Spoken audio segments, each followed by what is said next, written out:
मेहनती राजमा चावल वाली।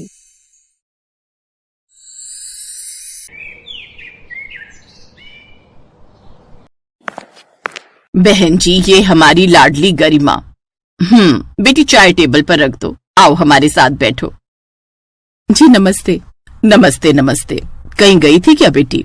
जी वो गरिमा एक होटल में काम करती है, वहीं गई थी। जैसे ही पता चला कि आप लोग आ रहे हैं तो मैंने तुरंत बुलवा लिया। अब काम अपनी जगह है पर शादी भी तो जरूरी है ना। हाँ, ये बात तो आपकी बिल्कुल सही है। ये मेरा बेटा चेतन ये भी कह रहा था कि ऑफिस में बहुत काम है। मैंने भी कह दिया कि काम वाम तो होता रहेगा, अभी मेरे साथ चल। वैसे गरिमा, तुम क्या काम करती हो होटल में? जी शेफ हूँ। क्या बात है, इसका मतलब तो ये हुआ कि हमें तो घर में ही होटल जैसा खाने को मिलेगा। सही कहा ना? बातों का सिलसिला आगे बढ़ा और फिर तो बेटा कितने पैसे दे देते हैं होटल वाले? जी सब मिलाकर करीब 15,000 मिल जाते हैं। ओह, मतलब ज्यादा बड़ा होटल नहीं होगा, तभी तो इतने कम पैसे देते हैं। मेरा चेतन तो फैक्ट्री में मैनेजर है, पूरे 40,000 कमाता है। अरे वाह, ये तो बहुत ही अच्छी बात है।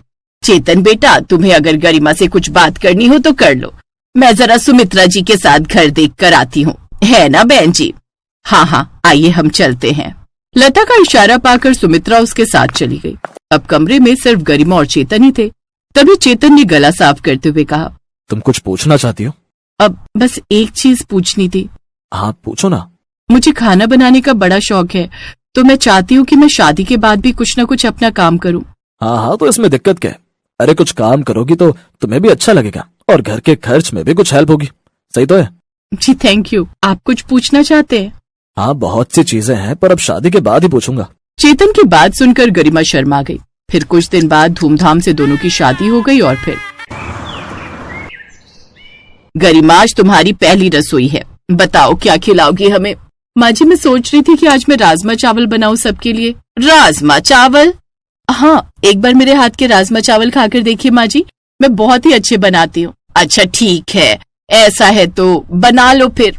गरिमा की बात सुनकर उसकी सास लता बुरा सा मुंह बनाकर रसोई से बाहर निकल आई। उसे ऐसे देखकर चेतन ने पूछा, क्या हुआ माँ आपको? अरे होना क्या है, मुझे लगा था कि घर में शेफ बहू आई है तो पहली रसोई में कुछ अच्छा बनाएगी, पर वो तो राजमा चावल बना रही है। तो ठीक है ना माँ, मुझे तो अच्छे लगते हैं राजमा चावल। अरे वाह, तू तो अभी से बन गया जोरू का गुलाम। चल हट यहाँ से। लता ने गरिमा का गुस्सा चेतन पर ही उतार दिया।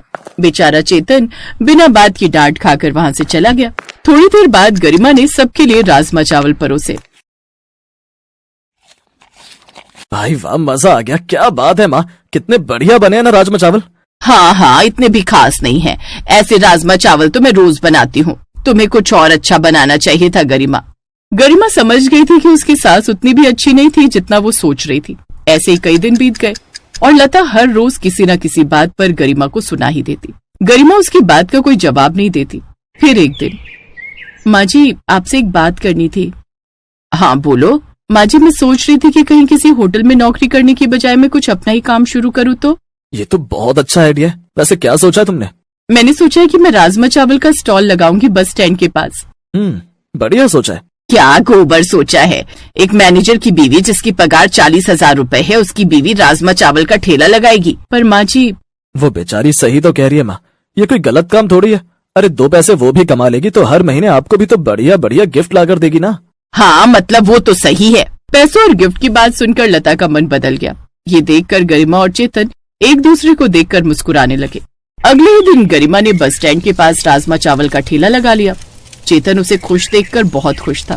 फिर गरिमा ने लता को भी हर महीने कुछ पैसे देने शुरू किए तो वो भी खुश रहने लगी। और फिर एक दिन, बहुत गर्मी लग रही है माँ, नारियल पानी पियोगी? हाँ पी लूंगी, पर नारियल पानी मिलेगा कहाँ? अरे माँ, हमारे घर के सामने वो सड़क पार करके एक आदमी आजकल नारियल पानी बेचने लगा है। अच्छा, कब से? पता नहीं, यही कोई 1 महीने से। चलो ये तो अच्छी बात है, जा सबके लिए ले आ। अच्छा मैं चलती हूँ माँ जी, मेरा स्टॉल खोलने का टाइम हो गया है। स्टॉल बोलने से भी रहेगा वो ठेला ही, लता ने चुटकी लेते हुए कहा तो गरिमा और चेतन हंस दिए। ऐसे कई महीने बीत गए। फिर एक दिन उसके ठेले पर 2 आदमी आए। जरा 2 प्लेट राजमा चावल लगा दे। और सुन, साथ में सलाद जरूर देना। जी भैया जी, गरिमा ने कांपती हुई आवाज में कहा, क्योंकि वो दोनों शक्ल से ही छुटे हुए बदमाश लग रहे थे, इसलिए गरिमा घबराई हुई थी। फिर उन दोनों के राजमा चावल खाने के बाद, ए, जरा 2 प्लेट राजमा चावल लगा दे। और सुन, साथ में सलाद जरूर देना। जी भैया जी। गरिमा ने कांपती हुई आवाज में कहा, क्योंकि वो दोनों शक्ल से ही छुटे हुए बदमाश लग रहे थे, इसलिए गरिमा घबराई हुई थी। फिर उन दोनों के राजमा चावल खाने के बाद ए छोकरी, बढ़िया बना था राजमा चावल। उस्ताद आपको अगर इतना ही अच्छा लगा तो इसका साथ ले चले, रोज बना देगी आपके लिए ऐसे स्पेशल राजमा चावल। नहीं नहीं, ऐसा मत कीजिए प्लीज। चिंता मत कर, इसकी मजाक की आदत है। तू काम कर अपना, और सुन, ये ले पैसे। रंगा ने गरिमा को पैसे दिए और हंसता हुआ वहाँ से चला गया। इसी तरह रंगा और बिल्ला रोज गरिमा के ठेले पर आते और राजमा चावल खाते। फिर एक दिन राजमा चावल खाते हुए, उस्ताद बॉस कब आएंगे? क्यों रे, तू क्या करेगा जानकर? बहुत नाम सुना है उनका, एक बार उनसे मिलने की बड़ी इच्छा है। जल्दी मिलेगा तो उनसे, वो इंडिया आ चुके हैं। रंगा और बिल्ला ने पैसे दिए और वहाँ से चले गए। फिर उसी रात, तुम कहाँ थी? मैं तुम्हें ठेले पर लेने गया था तो देखा कि ठेला तो बंद है और तुम थी नहीं। कितनी बार कहा एक फोन खरीद लो। अरे वो मनोहर मामा के यहाँ चली गई थी, वो लेने आए थे मुझे। उनकी बेटी गुड़िया की शादी है ना, तो थोड़ी खरीदारी वगैरह करनी थी। देखो ना, मैं वहाँ से माँ जी के लिए कंगन लेकर आई हूँ। यूं तो लता भरी बैठी थी, पर कंगन देखकर उसका मूड एकदम बदल गया और फिर, वाह ये तो बड़े प्यारे हैं, पर बहू घर टाइम से आ जाया करो। लता के बदले सुर देखकर चेतन और गरिमा मुस्कुराने लगे। फिर अगले दिन, उस्ताद बताओ ना, बॉस आ गया क्या? अरे तू क्या पुलिस वाला है क्या? इतनी क्या जल्दी है तुझे उनसे मिलने की? वो किधर मिलेंगे ये अभी मुझे भी नहीं पता, लेकिन शाम तक पता चल जाएगा। ए छोकरी, क्या देख रही है तू? सलाद लेकर आ जल्दी। जी जी। राजमा चावल खाकर रंगा और बिल्ला वहाँ से चले गए और फिर थोड़ी देर बाद वो एक सुनसान जंगल में पहुंचे जहाँ उनका खूंखार बॉस आने वाला था। जैसे ही उनके बॉस की गाड़ी वहाँ पहुंची, तभी एक पेड़ के पीछे से गरिमा उनके सामने आई। उसके हाथ में पिस्टल थी।